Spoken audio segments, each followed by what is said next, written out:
Hi, everyone. I'm just waiting another few seconds for, we have a good number and there's more participants coming. Just hold on a few more seconds.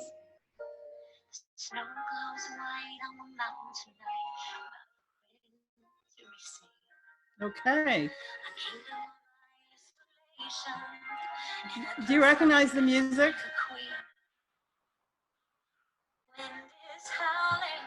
If you have little kids or grandkids, you know this music because it's from Frozen. We're doing frozen foods today, so I thought this music would be very appropriate.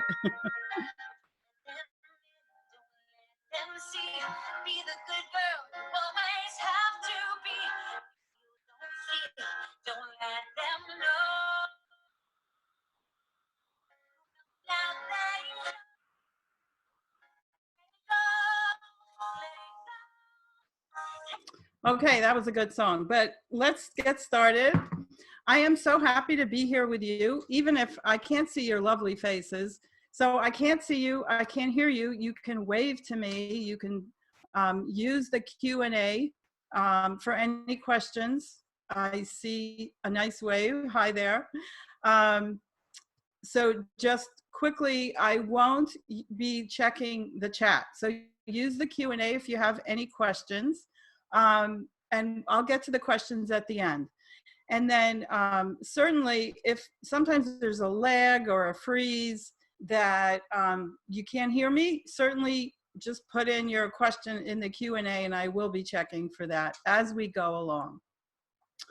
All right, so hi again for part 2. I'm Tamar Rothenberg, Registered Dietitian Nutritionist, and I work with breast cancer thrivers in my private practice in LA. And I want to thank CSC LA for inviting me here. I'm always happy to share my nutrition message to make life a little bit better for cancer survivors. And I most recently presented a lunch and learn on the best diet for breast cancer at the main center, and it now seems like a world away. I think we were even hugging. So I missed that. I was also privileged to co-facilitate the study called Coping with Cancer in the Kitchen with our own Shannon La Cava, Chief Clinical Officer of CSC LA. So let's get started. I'm going to show you what we'll be doing today. We're going to be doing the second of a 2-part series called Frozen to Fabulous.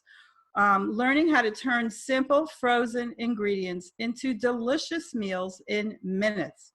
So if you missed part 1, the recording will be up on the CSC LA website. You can watch each one separately. You don't have to watch it in order. You know the ending. You're going to make delicious meals with frozen food. So let's look at what we'll be covering today. What we did last week is the first part 1 in the black typeface. We talked about how do they do it, a brief history and the process of frozen foods. It turned out there really is a Clarence Birdseye, you know, Birdseye manufacturing frozen foods. So he perfected in the 1920s the art of freezing food from the Inuits. He was a fur trader and he learned how to do it using those extreme temperatures. And he garnered hundreds of patents on that. And we found out, most importantly, from my end, that frozen foods have the same, sometimes more, sometimes less amount of nutrients, but it all balances out as long as you're having a variety of foods.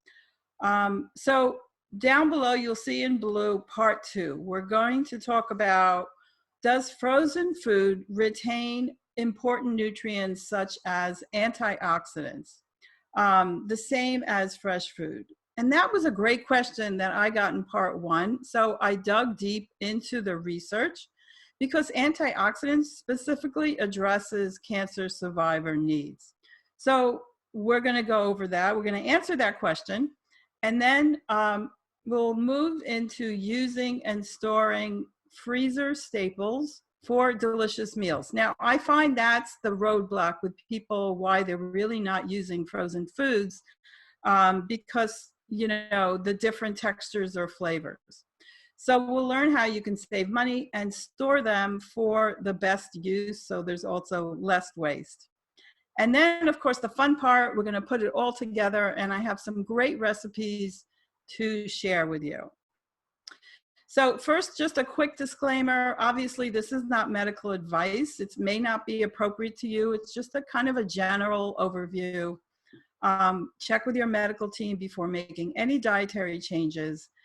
And make sure you have an oncology dietitian as part of your team, because we know that people who have an oncology dietitian will more successfully complete their treatments. So if you have access to an oncology dietitian, it's a really wonderful thing.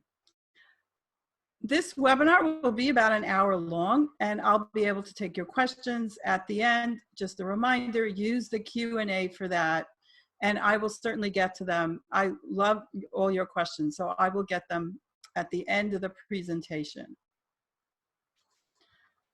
So we'll move on to the benefits of frozen food. This is what I showed last time. Obviously, there are some really great benefits to freezing. So, but why bother with frozen foods? We know if something's not in season, it will be less expensive if it's frozen. We know they're longer lasting. There's no question about that. And they're really easier to prepare. You can have your time in the kitchen using frozen food without the cutting and the chopping and things like that. Really, it's very important that it's more sustainable on both the consumer and the manufacturer's side. So for example, the manufacturer, he's not going to waste anything, right? So if he doesn't use something, it might go to smoothie packs, it might go to animal feed or compost or things like that. So nothing is wasted. And then on our end, we're not throwing away a lot of the food that we use fresh. So for example, people use fresh broccoli. A lot of you will throw out the stalks, unfortunately, because that happens to be an extremely nutritious part of broccoli. But we're not going to do that with frozen foods. And then, you know, a really good point is actually, we always talk about something that's minimally processed, right? Well, frozen foods are really minimally processed, among the most minimally processed foods. So for example, they're picked when they're ripe, when they're at their peak flavor. So if something is picked for a longer transport, they're going to pick it before it's fresh because they know it's going to ripen during transport. Well, during that whole time, it's actually losing nutrients. So frozen is packing in those nutrients and you're not going to lose them. Minimally processed, because really, if it's not prepared like with a sauce, the only thing they're going to do is for some of the more fibrous vegetables like broccoli and cauliflower, they're going to blanch them just to make it easier to eat and freeze. And still, that really does minimal effect to the nutrients. And then if they're going to preserve it, they're really only going to use something like absorbic acid. Absorbic acid, don't be scared by the name, it's just vitamin C. And we can all use more vitamin C, right? So someone had asked me, are you steering me away from fresh food? Of course not. I would never do that. And there's nothing like, if you've gone strawberry picking, there's nothing like a fresh picked berry, right? Or a really cold, crisp salad. All those things are still good. But my goal is just to reduce your stress in the kitchen, especially now when maybe you're not finding your favorite foods, your favorite fresh foods on the shelves. I hope you're still not going into grocery stores, but some of the deliveries, you may not be getting everything that you want. So you do want to take advantage of frozen foods, and it's a good way to do that. But still, you know, there is that opinion that it's just not as good as fresh. I have people tell me, I really hate frozen foods. So I want you to take a minute and think about what's holding you back from, okay, sorry. I want you to think about what's holding you back from frozen foods. So let's, if you don't mind, we're going to take a quick poll. I would love you to answer. I just put it out. What's holding you back from frozen foods? And then just click, is it flavor? Is it texture?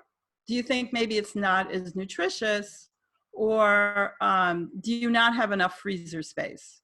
And we'll take just a minute. I see you're answering. Thank you so much. This is great. We're going to talk about, we're going to look at the results, and then once I have the results, we're going to talk about workarounds for some of these things that are holding you back from frozen foods. So we'll give it another minute. Wow, so many of you are voting. This is great. Thank you. Okay. So I see what's winning so far, or losing, is texture. That is a big one, I know. Okay, I'll just wait another minute. Okay, good. So what I have here is texture is the main issue, which I totally get. Second is flavor. Okay, so we do have workarounds for texture and flavor. About 15% of you think it's not as nutritious, and then equal 15% of you don't have enough space. So I have workarounds for all these things. So this is great. Thank you so much for answering. Really good information. Okay, so let's look at some of these workarounds. Because why do I kind of push the frozen foods right now is it can go a long way in meeting your nutritional needs. And that means, what are your needs in terms of, let's say, produce?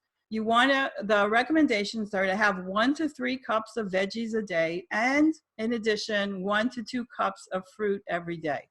I think most of you are probably not having that, because that means every meal, at least 1 or 2 cups of veggies. There may be some superstars who are doing that. So frozen foods will really help you, reach those goals. And we now know that an eating pattern that gives plant foods the largest portion of the plate has cancer protective potential, and for many different types of cancers. This is according to research by the American Institute for Cancer Research. So before we get started, I want you to think about your plate. I want you to envision a plate with 4 corners. I know most plates are round, so stick with me here. So there's 4 corners on your plate. One of the corners you're going to fill with a protein, and ideally a plant-based protein, because that is the recommended pattern of eating for cancer survivors. And then your second corner will be a grain or a starch. That could be a piece of bread, that could be a whole grain, it could be beans. And then what do you do with the remaining 2 corners? You're going to have veggies for those 2 corners, veggies and fruit. So think about that as we go through this webinar, how you can fill your corners with what we're going to be talking about. Okay, so let's dive deep into our freezer. So we have different kitchen zones, right? The freezer is one of the zones in your kitchen. You want to take full advantage of that zone. Use it to your maximum. So let's talk about which is more nutritious. And I did start this in part 1. So in this part, we're just going to talk about antioxidants. What are antioxidants? These are molecules, and they pair up to stop the damage from something called free radicals. Free radicals are scavengers. They scavenge through your body when they're not paired up. They cause a lot of havoc. Think about like little toddlers running around throwing things, right? So those are your free radicals. And the antioxidants, when they pair up with a free radical, they stop the damage. So these free radicals can attack DNA, and they lead to changes deep at the cellular level, and that can lead to cancer-causing changes. So where do we find these beneficial antioxidants? We find them in fruits and veggies with really strong colors. Like you see here, there's some berries, blueberries, for example. So let's look at the research. Does frozen food, I'm going to share something here to show you. Does frozen food, one second, retain those antioxidants, those good antioxidants? So here's a study, and there's many more. This is just one study, but here's a study on freezing blueberries, and they actually found that it improved the availability of antioxidants. That means it was more available to your body. And they found out not only that even though it stayed a long time in the freezer, it didn't lose the antioxidants like you do the minute blueberries are picked and they're sitting in your refrigerator bin. So it didn't lose antioxidants, it retained them. And the freezing process itself actually preserved them in the ice crystals. So once you defrosted your blueberries, you had more availability to those antioxidants. So that is a really nice thing to know, that you're not missing out on something that's really important to cancer survivors. And let's go back to our slide here. Back to our zone. And let's talk about something that was important to you about storage. How do you get more space in your freezer? So, sorry, let me turn back here and give you this, I hope you're not dizzy, but let me give you this quick tip I wanted to show you on the slide. If you do have those extra fresh berries and you want to freeze them, here's a great tip. You want to freeze it on a sheet pan or baking pan. You want to freeze it flat. And then once it's frozen, you can transfer it to a bag or a container. And this prevents that clumping that you get. And also it prevents the texture changes. So it's just a quick and easy freezing tip you can use. Okay, so getting back to your kitchen zone freezer prep. And I want to ask you, if you have a freezer thermometer, what do you think it should be set at? 0. Okay, so your freezer, in terms of food safety, you should always have it set at 0, not above that. And it's good to have a freezer thermometer and a fridge too, because with all the outages we have in LA, it's a good thing to know. All right, so, but how many times have you stood in front of your freezer and you looked in there and there's like one or more frostbitten bags with unidentifiable food? I know I've stood there and thought, what is this? What do I have in here? I have no idea. So how do we prevent that? You want to store and label everything. And I know I'm guilty of this as well, but it really just takes a few seconds and is incredibly useful and less waste. You take a Sharpie, you just put on it, you label the name, the prep date, and if you want, put a use by date. And then you're going to be using, plastic baggies. I'll show you some containers. You can store things in glass. Okay, so I know dietitians actually who preserve things in their mason jars, but you have to leave 2/3 room for expansion, otherwise it's going to crack. So that's one way to store things. Another way is to use, this is called a vacuum sealer, and it is really useful. It seals all your foods. It takes the air out of it. It prevents freezer burn and food waste, and it's not that expensive. It might be something you want to consider having around. You can buy freezer safe bins like this. So it's almost like an office where you can see right away what's on your shelf. And then you want to use, so for example, a way to freeze items is to use a BPA-free baggie. For example, it should say freezer safe. They're thicker, so it's going to preserve it a little better. And these storage bags, you fill the bag with the food, you remove the the air as much as you can, and you lay it flat. That's the trick. Lay it flat. And then once it's frozen, you could see here, this is a baggie. You can either stand it up or lay it down. It's only 1 inch or 2 wide. So it's not clumped, and you're really saving a lot of space. You want to buy, I'll show you here for a second. You want to buy, this is just from Target, and it says BPA free. So that's what you want to buy. You don't want the BPA. They're much easier to find now, and that can be important for cancer survivors as well. Let me get back to my freezer zone here. So those are just some tips to think about organizing your freezer, stop the waste, and you know, they're really easy 2-minute fixes that will help you in the long run. Okay, so let's move on. What are some of the best foods to freeze? So this is important because a lot of people freeze things that either shouldn't be frozen or don't freeze well, and then, you know, just don't know what else to freeze. Here's a list, and you can take a picture of any of these slides if you'd like. This is a list of things that freeze really well. So the important thing about frozen foods is what you're freezing and then what you're doing with them, right? Because you do want to get around that texture issue and the flavor issue. So these are kind of your best foods. I'll go into the next slide more about starches and grains, but whole grains can be frozen really well, tortillas. So bread should not be refrigerated. You probably know this by now, but it dries it out. You always want to freeze bread. And if you have any kind of bread or pastry, you want to put a piece of wax paper or parchment paper in the freezer with it to cover, because that really keeps the moisture in as well.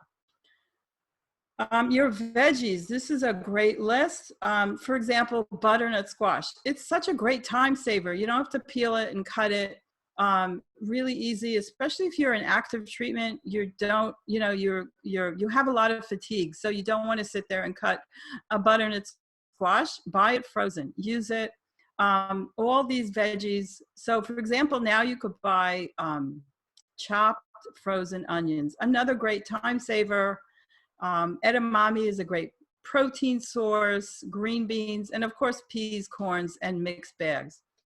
But the key is to use these things not fresh the way you would use fresh. The key is to use it in soups, stews, or smoothies because of that texture. So they do really well in anything that's cooked, not really fresh. So the texture is not ideal, as you know, for serving whole. And then you want to be mindful when you're purchasing frozen produce, because like if you're buying broccoli, the label should just say broccoli. It doesn't need added salt or sugar. You don't need all those extra ingredients. And actually you end up paying more for that. So just buy the regular, you know, only broccoli. And you don't have to buy things that have sauces. They do have a lot of sodium, which they really overload the sodium on some of these packaged sauces. So let me show you what I'm talking about with sodium in frozen foods. These are some of the differences you'll find. This is from the American Institute for Cancer Research. And these are the differences in sodium. So for example, if you're buying frozen green beans without any sodium, it's going to have 3 milligrams, just a tiny amount of natural sodium. But if you bought that frozen green bean casserole, that's going to have 600 milligrams. And you want to keep your sodium here to under 2,400 milligrams a day. I'm not saying no sodium, but you do want some sodium. Most of us are having way more than that, right? And then, for example, vegetable soup. So vegetable soup, just, you know, making it yourself, it's going to have under 300 milligrams. But if you buy it canned or frozen, prepared, unless it says low sodium, it's going to have almost 900 milligrams. So there really is a difference with these sauces. and buying those sauces. Okay, let me go. I see here, is this a question? Oh, okay, I'm going to answer that at the end. Thank you. Okay, let me go back to our PowerPoint. Here we go. Sorry. Okay. So I just wanted to dig a little deeper into frozen grains. Sorry, I forgot here to mention right here, herbs and flavorings. You can now find cubed, prepared, chopped herbs in the freezer of your supermarket. I've seen them at Trader Joe's or at Ralph's or Vons. These are great to have. They're filled with nutrients, right? I call them nutrient bombs. So ginger, garlic, basil, parsley, and cilantro. You just throw them into a stew or a crock pot. I even use them in stir fries. Great way to pump up the nutrients and the flavor. So that's another idea. Okay, so for your cooked frozen grains, this is relatively recent that you could buy prepared, you know, whole grains. A great way, let's say brown rice, it takes an hour to prepare. Many of us don't want or don't have that time. You can buy it frozen. You retain the same exact nutrients, and in fact, rice stays firm even after it's defrosted. So it's a nice option to round out, you know, one of the corners of your plate, right? Quinoa, which is very high in protein and omega-3s. Edamame is your plant-based protein. So they're just soybeans. Brown rice, and now they have multi-grain mixes with barley or wild rice. So great option to have on hand, and you defrost it in 1 to 2 minutes in your microwave. Okay, so again, these are more options. We talked about edamame. Tofu can be frozen. It's perfectly fine. Beans, if you make extra beans, they can be frozen really easily. The only bean you don't need to freeze is lentils. It cooks up in about 15, 20 minutes, or split peas. But the rest, fruits, again, great for smoothies and things like throwing in your oatmeal because the texture is already soft. And then your frozen and minimally processed prepared foods, fruit pops, chocolate-covered frozen bananas, leftover whole grain pancakes, and waffles. And I wanted to add to that frozen yogurt. So let me show you something here.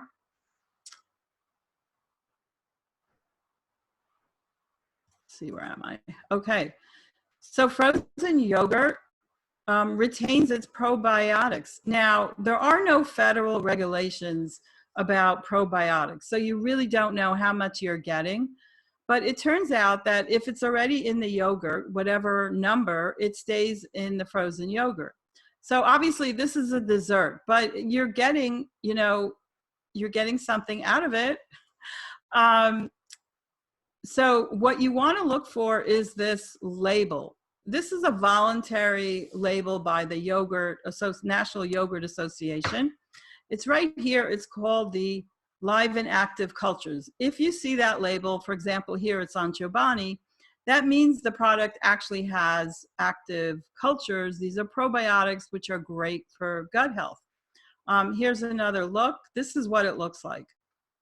So if you're buying frozen yogurt, look for that seal, and you know, you might as well, you're going to get those really good probiotics. Okay, I'm just going to check here. Okay, good question. I'm just checking the questions. I'm going to check with that at the end. I'm going to answer you. Let's go back to our slides here. Okay, if you want, feel free to take a picture of this again. I have no problem with you, you know, just having this on hand for you. Okay, so this slide actually has a lot of information. I'm just going to go over it quickly. This is like do's and don'ts for freezing your food. The first, here are the things you don't want to do, okay? You don't want to just steam a bag of plain veggies and say, here, I made veggies, because the texture is not going to be appealing, and maybe that's why you're avoiding them, because you were served that in the past. So you have to use it in a different way. You don't want to use it in a salad generally because of that texture issue, and it's not going to have the same flavor. You want to defrost things for the right time. So for example, especially meat and seafood, there's no question. You don't want to, again, and we said, don't buy things that are high in sodium, just season it yourself. But the important part is how to use it. So you don't want to make a meal where everything's the same texture. So for example, if you're using frozen broccoli, cauliflower, and squash, it's going to be soft plus soft plus soft. So unless you have to eat all soft texture foods, it's not going to be very pleasant. So that kind of thing you would say for pureed soups or make a mash, but you want to vary the textures in what you're eating. It adds to, you know, the kind of the pleasure of eating. So for example, broccoli will be soft, but as I said, rice will stay firm. So maybe you want to serve that broccoli with a rice stew, for example. That would work kind of nicely. And you want to keep a variety of vegetables on hand. And more importantly, you want to season it the way you like it. You really need to season frozen foods. It doesn't, you know, the flavor is going to be less than optimal in general. I'm going to check another question here. Okay. Thank you for your questions. I will get to them at the end. All right. So I know there's a lot of information here. The bottom line is know how to use the different textures. So for example, I'm sorry I can't share this with you. I made this pie. It's all gone already. But what I did was I used frozen strawberries, and you cook the strawberries with cornstarch and a little sugar, and you simmer it. It becomes like a jam. And then I layer it with fresh kiwi or whatever fresh fruit you have available. So that's an example of you're getting the different textures. So you don't mind that part of it is soft, because in every bite you're getting two different textures, and of course it's sweet and it's a pie. So that was a fun pie that I made. So you can experiment with these different textures. Okay. Should I just leave the pie here? You can just stare at it. All right, let's move on to some of this I went over. So this is kind of an overview, but I did want to talk about how long do things last. They last longer than you think in the freezer. And really, I'm talking about in terms of food safety for frozen fruits and vegetables, it's really not a food safety issue, because it will last a long time, but the texture and the flavor will not be as good.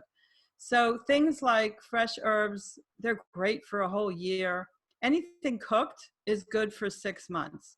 Most things are good. You can guarantee that most things are good for about 2-3 months.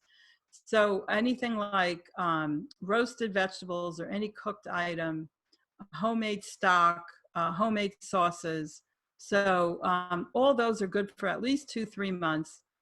And if it's a raw vegetable, a little longer, like 6 months.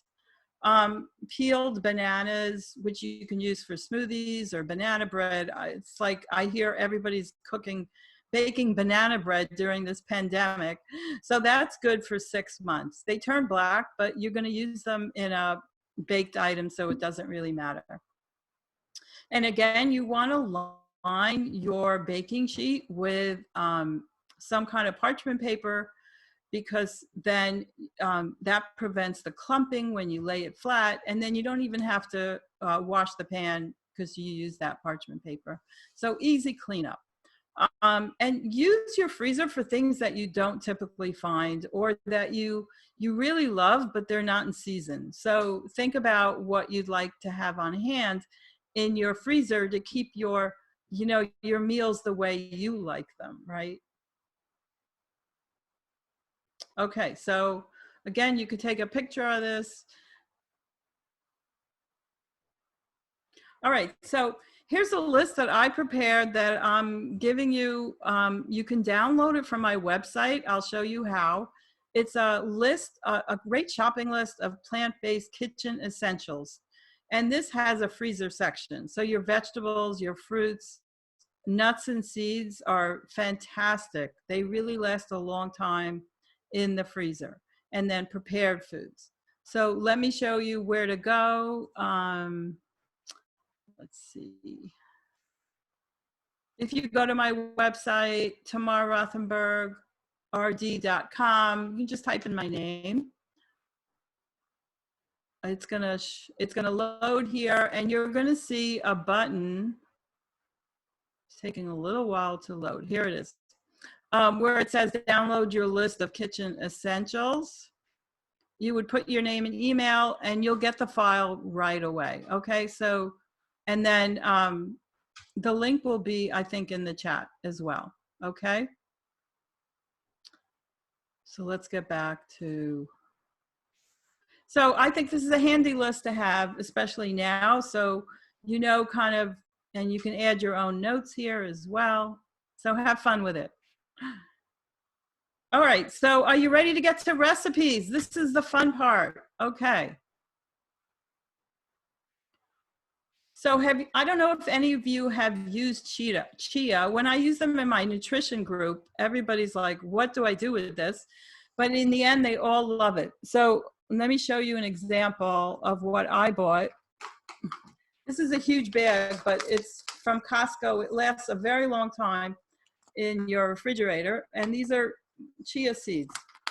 They're very high in fiber and omega-3s. They're really tasteless, so it's not like you're gonna detract from your dishes. But, and actually this also has 6% of your iron in 1 tablespoon. Somebody just asked about iron. So a nice way to get iron. So why should you use chia? What would be the advantage? Let me get back here to our recipe. So again, it's a really easy way to get your fiber, which most Americans do not have nearly enough the fiber that they need. Chia, actually, if you leave it in some kind of liquid, it absorbs all that liquid and it becomes a pudding. So this is a tropical chia pudding. It makes a great breakfast, for example. Some people like, it's kind of a gelatinous texture. If you don't like that, you can just throw it in a blender and it becomes a smooth pudding.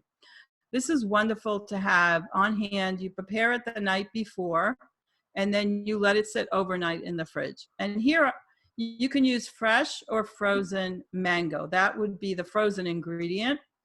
Here's the, here's the recipe, which you're welcome to take a picture of. So you take any almond milk or any kind of milk that you like. You use a 1/3 cup of chia. I use a mason jar, so you can just throw it in your fridge. A little bit of sweetener. You don't have to use the coconut flakes and you don't have to use the macadamia nuts. You can use any nuts. I used walnuts. You just add it all together except for the nuts and the coconut flakes. Leave it in your fridge overnight. In the morning, you have a wonderful breakfast. And actually, if you don't want the whole thing, you just add it to your oatmeal. So you're pumping up the fiber in your oatmeal. And then you would put your mango on it. So mango is a wonderful fruit to have on hand frozen. It's filled with vitamin A. What does vitamin A do? Vitamin A actually protects your mucosal cells. These are the cells, among others, that line your lungs. So right now, that's a really good vitamin to have from food. So this mango is filled with it, okay? So try it out. It's really easy. It takes 2 minutes to put together. Okay, so our next breakfast, I call it breakfast all day because this is a blueberry chocolate oat bake that you can have for a snack or have all day. So let me show you what this looks like. This was contributed by a colleague of mine. She's a chef and a dietitian, which is a wonderful combo. Her name is Carrie Gabriel. You can find her at Steps to Nutrition. Her specialty is actually home cooking. So this is feel free to take a picture of this. Easy to put together. You would use your rolled oats, 2 eggs, you're getting all that extra protein, flour, and then frozen berries. That's what your frozen item that you would be using here. You could use flaxseed, or you could use your chia for that extra pump of fiber, a little bit of maple syrup, and then your spices. And you really just kind of throw it all together in a pan. Mash the eggs, mash the banana with the eggs, and transfer it to a casserole dish, spread evenly, and put in a 350 oven. You can throw more berries on top. And then when it's cooked, it actually becomes a little more solid, so you can cut it into portions and freeze them. This is great if you're preparing this for somebody else, for example, too, and they can just put the portions in their freezer. And then for even more protein, if you're in active treatment, you want to, get that extra protein, you can serve it with a Greek yogurt or nut butter. Both those are very high sources of protein. So how does that sound? I think it sounds really good, doesn't it? Okay, so let's go back to, are you ready for another recipe? Let me find it here. Okay, here we are. Okay, so the next few recipes, we're going to be using frozen beans or frozen herbs or frozen onion. Those are things that you can easily put together, a casserole or a dish, and you're not chopping, for a long time in the kitchen. This is called a black bean cauliflower street taco bowl. So what you're using here is actually frozen riced cauliflower. This is I've been using a lot of it lately. You can make muffins from it, rice cauliflower. I've made soup. It's a great item to have on hand. And here it's being used in a very creative way. So you're using black beans, your frozen onion, your spices, some vegetable stock, and tomato sauce. So you're going to saute your frozen onion and pepper for a few minutes, and then you add the rest of ingredients like the black beans, the garlic powder, the rest of your spices, and your vegetable broth and tomato sauce. And that's really it. You're going to simmer that, and then throw in your cauliflower rice. It only needs a few minutes to cook, like 5 minutes. Once it's warmed through, you're ready. So you prepare your bowls. You serve it with a coleslaw maybe.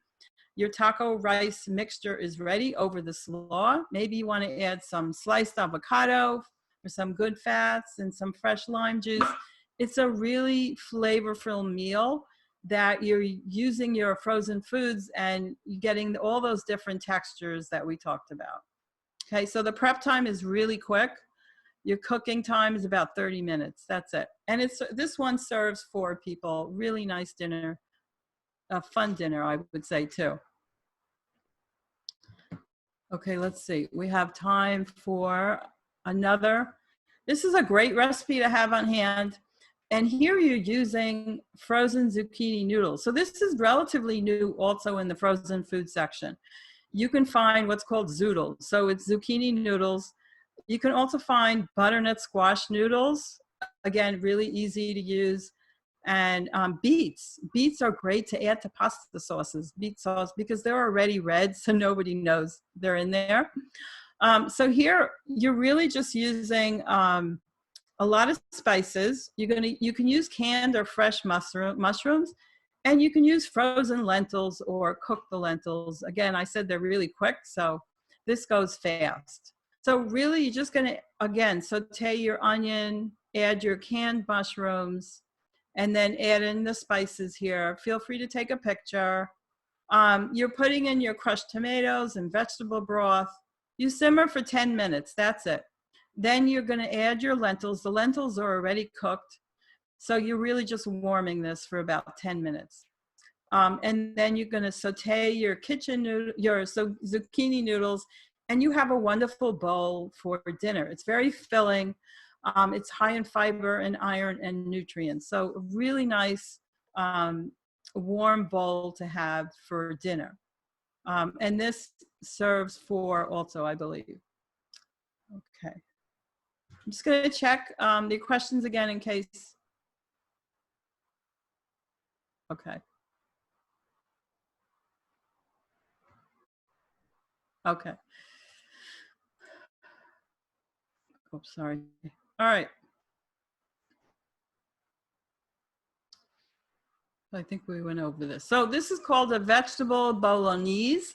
It's a take on using what we usually use meat, and lentils add that meaty taste, and they're really, really filling as well. In the other recipe, we use lentils too. I find that people don't miss the meat if they're using something like lentils, because it does add a lot of flavor and kind of like food satisfaction. All right, and then I want to show you what I showed in the last webinar. Don't forget, if we go back here, where am I? Oh, here. To the food manufacturers like Bird's Eye, for example. Believe me, I'm not sponsoring them at all, but they have tons of great recipes. Now, not all of them are, you know, the healthiest, but this is one that I highlighted last time. You would take frozen broccoli to get around that mushy, you know, texture. You can actually roast it, and it takes about, I think I had said 15 minutes in a hot oven, like a 400 oven. You would put it on a baking sheet, put a little olive oil, and it really is very good. Now, you do have to serve it immediately. It's not that great the next day. So Costco, for example, sells these big bags of frozen broccoli, but they're in packets. So really useful to have on hand. You open a packet, put it on your baking sheet, put some spices if you like, roast it, and it's a great side dish to have on hand. Okay, let me go back to our slide here. Okay, so this is how you can connect with me: Facebook, Instagram, website, email. Feel free to connect with me. I would love to hear from you. And then the part 1 should be posted on the website soon, the CSCLA website. And then in June, I will be giving another webinar on probably on using your pantry foods to your benefit.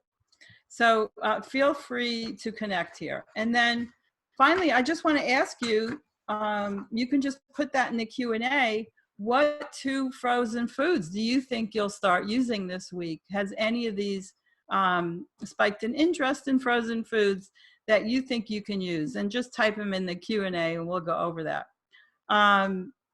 So let me stop here, and I'm going to answer some of your questions.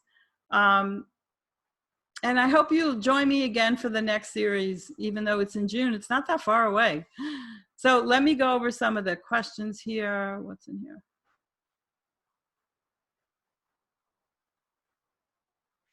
Okay, sorry. Okay, wow, lots of questions. All right, let me see what I can get to. Is there a brand of vacuum sealer?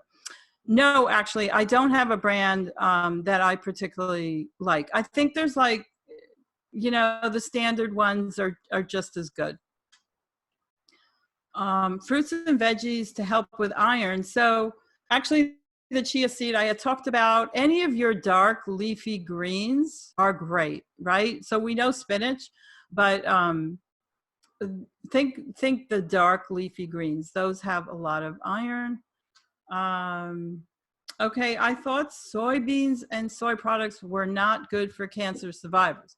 Soy is perfectly safe. This is quite a myth that has been circulating. We have really, really good research. It's perfectly safe. It may even be beneficial for breast cancer survivors. So don't be afraid of the soy. Should fruits and veggies be washed before freezing? So that is a great question. Here's the answer. We recommend, if you're in active treatment, you have to ask your team about that. But generally beyond that, if they're, so freezing only stops bacterial growth. It does not eradicate it. It doesn't get rid of it. So usually it's perfectly safe. If you want to be safer, you can wash them. You don't really, it's not meant to be washed, and you probably don't need to. So that would kind of be the answer. Oh, before freezing, I thought you meant frozen foods. Okay, let me go over that again. Sorry. Okay, now I got the question. 1 second. Okay, now, oh, it's linked as answered. Okay, if you're freezing your own, berries, yes, they should definitely be washed before freezing. I'm sorry if you got confused about that, my answer. All right. Can we get the recipes on the web? No, I don't post the recipes. Sorry. Okay. Black bean can, yes, you should drain it, even though there are uses for the liquid now. How much lentil? I have to look at the recipe to see how many lentils we used. Okay. I just see a question that says rice cauliflower. Let me know if there's a question. Oh, that's what you're going to use. Okay, got it. Rice cauliflower. Yes, great choice. All right, lentils and blueberries. That is a beautiful choice. Okay, great. Broccoli and cauliflower. Terrific. Okay, again, edamame is not bad for cancer patients. It's a great plant protein. Soy is perfectly safe. All right. These recipes look great, but the large number of ingredients intimidates me. I hear.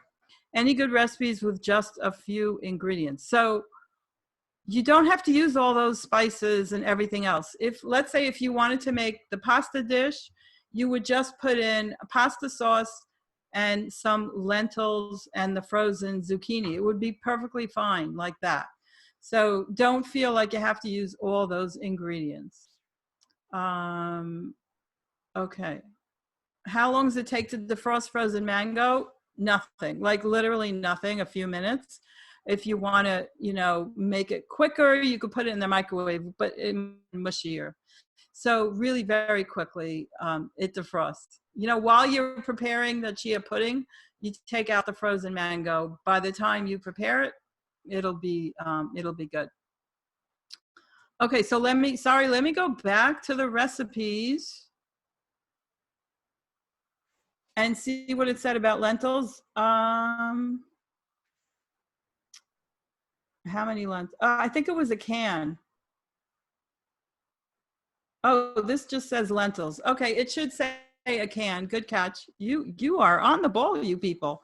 All right, so just use a can of lentils. That's usually what you're going to use.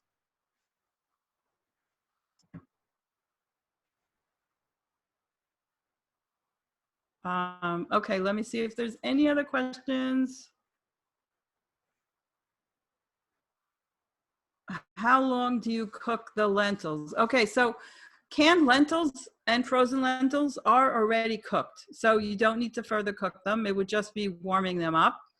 Cooking lentils from scratch takes about 15-20 minutes maximum, so it's a great bean to start with.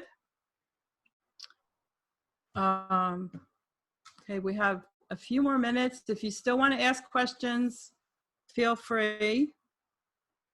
No, I'm sorry, I don't have the recipes posted on the website. Okay.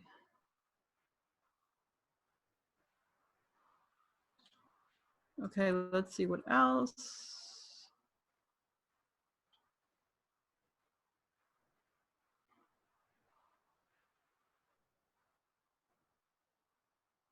Okay, can I show the recipes again? Sure. Okay, so that was the last question. Here, I'll put them here so you can photograph them. 1 second. This is the black bean cauliflower street taco bowl. I'll give you a minute to take a picture here. Let me know if you need more time. And then the next one is whoops, the veggie Bolognese with zucchini noodles. And this is just tomatoes and noodles. And you could serve this over rice, pasta, things like that. Makes a great dinner as well. And then I'll show you the blueberry oat bake, just in case you didn't get that. So here's the blueberry oat bake.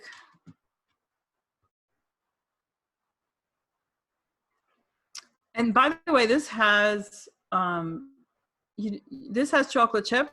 If you prefer not to use them for some reason, I don't know why, you don't have to use them. They just add a nice little flavor and crunch to them.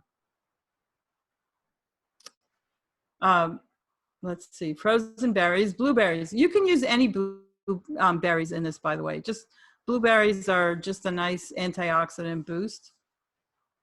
Okay, and then you would use, if you had extra bananas and you froze them, you would use them here. So it's a nice way to use your frozen bananas.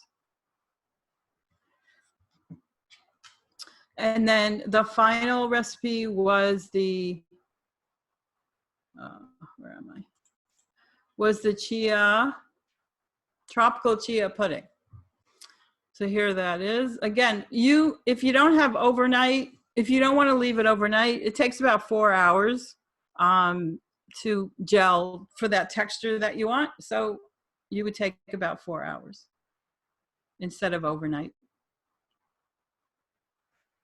Okay, and I'm just checking last questions. Cherries, that's a great idea. Yes, peel the bananas before freezing. Yes, that is a really good tip. Makes your life a lot easier. Thank you. Okay, and what's in the chat?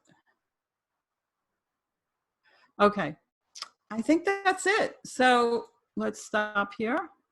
Thank you so much for joining me, and I hope you enjoyed this and got some good takeaways to use for your frozen meals. Again, I'm trying to make life simpler for you.